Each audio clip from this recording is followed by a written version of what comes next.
मूषिकवाहन मोदकहस्त चामरकर्ण विलम्बित सूत्र वामन रूप महेश्वर पुत्र दीन विनायक पाद नमस्ते मूषिकवाहन मोदकहस्त चामरकर्ण विलम्बित सूत्र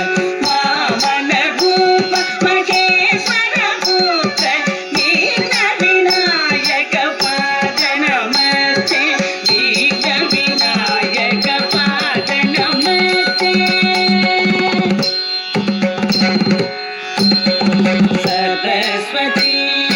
नमस्तुभ्यं वरदे कामरूपिणी विद्यारम्भं करिष्यामि सिद्धिर्भवतु मे सदा सरस्वती नमस्तुभ्यं वरदे कामरूपिणी विद्यारम्भं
शिवं